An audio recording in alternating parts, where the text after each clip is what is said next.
What if the real battle isn't temptation, but what your spirit has learned to tolerate? In a defiled age, purity is no longer optional. It is spiritual power.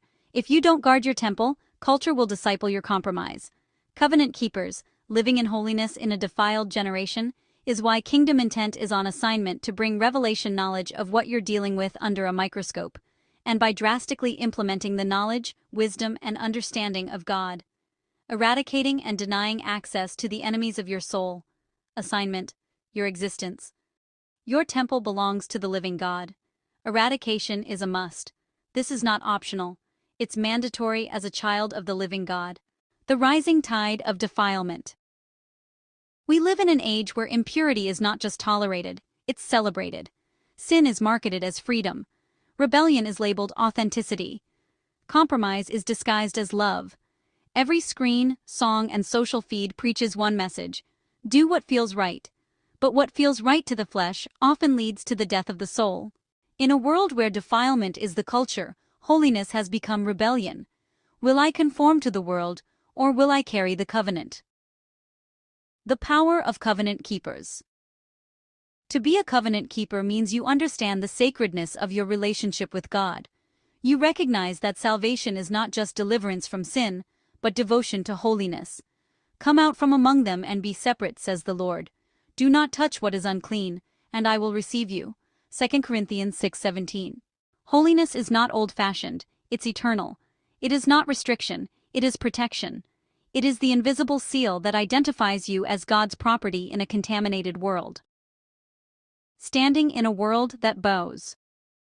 When the world bows to lust, greed, and self-worship, God is searching for those who will still stand. To stand means to resist, not in pride, but in conviction. You may lose followers, relationships, or opportunities, but what you gain is far greater: the abiding presence of God. Daniel stood in Babylon, Joseph stood in Egypt, Esther stood in Persia. Their environments were corrupt, but their hearts remained consecrated. Holiness doesn't depend on location, it depends on loyalty. Modern idols that compete with holiness. In this generation, idolatry rarely looks like statues. It looks like screens, status, and self. The enemy no longer hides in temples, he hides in trends. Beware of entertainment that numbs conviction, relationships that mock your standards, ambitions that demand your integrity as payment. The devil doesn't always tempt with evil, he often tempts with acceptable compromise. But every small compromise erodes the covenant a little more. Holiness as a lifestyle, not a season. True holiness isn't a mood, it's a mindset. It's not about perfection, but direction, walking toward God daily, even when the world walks away. It's found in your decisions when no one is watching, in your thoughts when temptation whispers, and in your speech when the crowd provokes you. Holiness is not behavior modification, it's identity revelation. It's living in the constant awareness that you belong to God and that your body, words, and actions are His instruments on earth. Practical ways to guard holiness.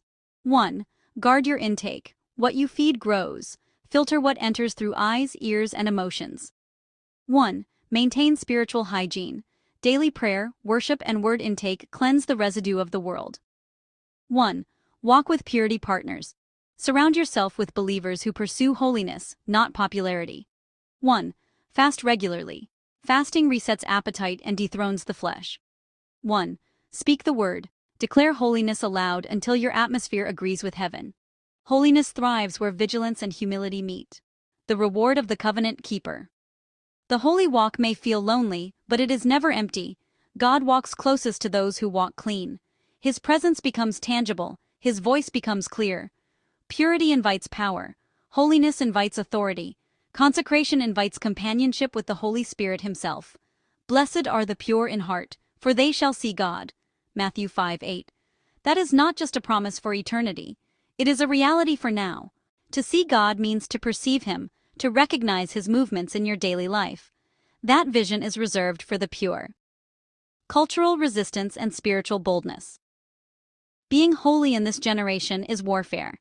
Every time you say no to the world, you declare war on the system of darkness. But remember this: you are not called to fit in, you are called to stand out. Holiness is heaven's resistance to hell's influence. Every no you say to sin is a yes to your destiny. Every boundary you enforce becomes a wall of fire that protects the glory of God within you. A prayer for covenant keepers. Father, keep me steadfast in a world that has forgotten your name. Strengthen my resolve when temptation calls. Let my life echo your holiness and radiate your glory. May my body, my thoughts, and my actions remain aligned with your covenant. I choose to walk in purity, not popularity, in devotion, not distraction. Let me be a flame of holiness in a generation that has grown cold. In Jesus' name, amen. 1. Holiness is rebellion against corruption. 2. Being a covenant keeper is identity, not performance. 3. Small compromises lead to major contamination. 4. Purity invites presence, and presence brings power. 5. You were not called to blend in, you were called to burn. Final word.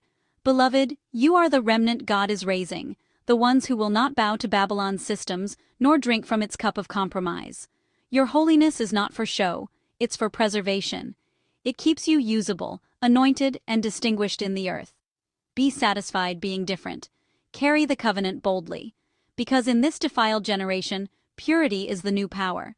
Beloved brothers and sisters in Christ, children of the Most High God, Kingdom Intent's mission is to empower your spirits, bringing revelation knowledge to the body of Christ, to the dangers of leaving your gates accessible to an enemy that seeks to devour you.